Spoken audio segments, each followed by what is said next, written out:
Jacques Gamblin, Bonjour. merci d'être l'invité de Télématin. On est ravis de vous revoir sur le plateau. Vous prenez vos habitudes, vous vous aimez bien vous lever le matin pour venir nous voir. Hein, oui, j'adore. Oui, vous venez nous parler d'un nouveau film évidemment, Un homme debout qui va sortir en salle le 17 mai prochain.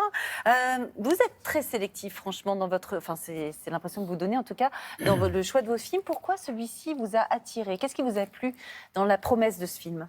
Déjà, à la lecture du scénario, un type qui est représentant de commerce en papier peint. Ça déjà, vous êtes dit, c'est pour moi, ça. Oui, direct. J'aime bien parce que c'est où la poésie, justement? C'est dans un monde particulier, Ouais. donc je me dis, on va apprendre des choses sur le papier peint. Ouais. Déjà, ça m'intéresse et surtout, ça me rappelle le petit commerce, mes parents, les représentants de commerce qui viennent le mercredi, la sympathie que j'ai pour certains et moins pour d'autres, la vie de ces gens-là qui sont tout seuls dans les hôtels, dans les restaurants, qu'on aperçoit en tournée d'ailleurs tout seuls à manger. On se dit, est-ce qu'ils sont heureux d'être seuls dans leur voiture, dans les restaurants? Enfin, je sais pas, toujours c'est une énigme. Donc déjà, il y avait un personnage là qui me...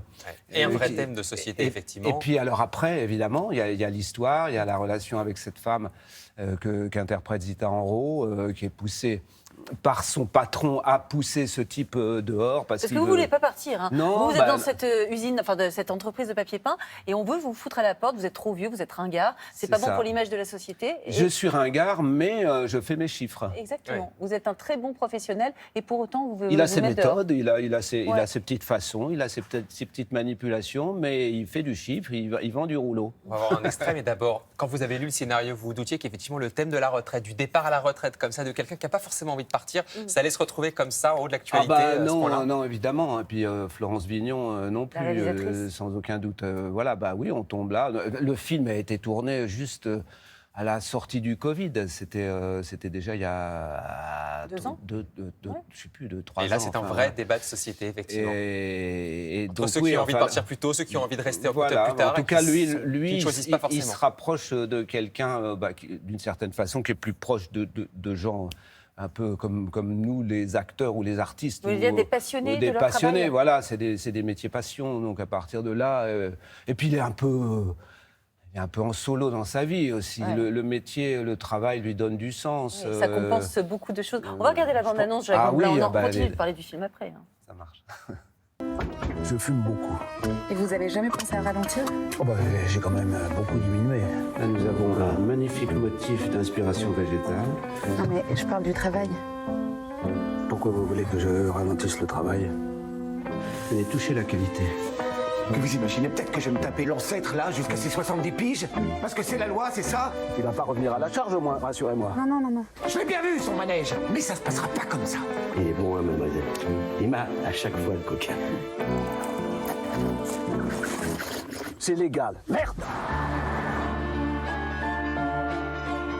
Tu veux pas ralentir un peu, dis. Toujours à courir après le chiffre. Il n'y a aucune honte à ça d'avoir envie de se reposer. J'ai cru à un moment que vous étiez différente. Finalement, je me suis trompé. Vous m'avez déçu. Faites-le bosser, crevez-le, qu'il n'en puisse plus. Je sais que vous pouvez y arriver. Je le sais. Vous voulez rester dans la boîte, oui ou non? Le film parle, on l'a vu, de la puissance entre cette jeune femme et vous, votre personnage Henri, cette rencontre qui va tout changer pour les deux dans leur vie. Est-ce que vous pensez qu'il y a des rencontres qui changent tout dans la vie? Ah bah oui. Ouais.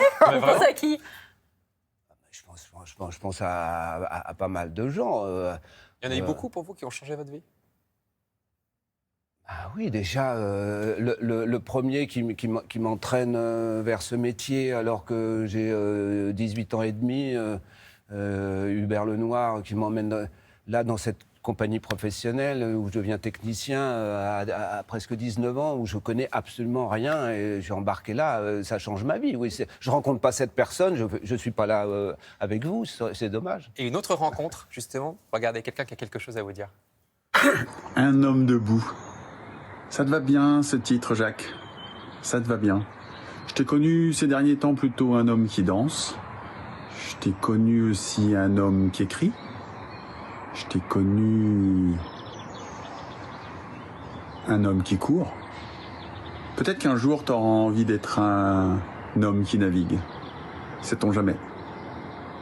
En attendant, contrairement à ce que disait Camus, un homme, ça ne s'empêche pas. Ça ose. Et c'est ce que tu fais. C'est ce qu'on fait ensemble. Alors, je t'attends. Je t'attends à Locke et on ira naviguer. Ah, c'est Le une belle navigateur promesse. Thomas Coville. Vous êtes allé faire. Ça vous fait plaisir Oh bah Mais oui, qu'est-ce oui, que- Racontez-nous votre rencontre avec ce grand Thomas navigateur. Ah bah, il m'a embarqué sur une course, comme ça, sur ce bateau. Et puis, on s'est rendu compte qu'on était voisins en discutant. Et puis ensuite, ça s'est enchaîné comme ça. On est allé courir, nager ensemble. Faire du vélo, je crois. Faire du vélo. Et puis ensuite... Ensuite, il partait pour la 4e tentative de Tour du Monde à la voile en solitaire sur son ultime. Et donc maintenant, vous de- le rejoignez de 32 mètres. en mer et On je lui ai... propose. Oui, bah, j'ai navigué déjà avec lui. Il y avait il y a une correspondance qui a eu lieu entre Et ensuite, il y a eu cette Voilà. correspondance. Ça s'appelle « Je parle à un homme qui ne tient pas en place » et qui a été l'objet d'un livre et d'un spectacle et d'un lien d'amitié indéfectible. vous. Voilà, Ça se voit. une belle belle traversée rencontre. peut-être en perspective.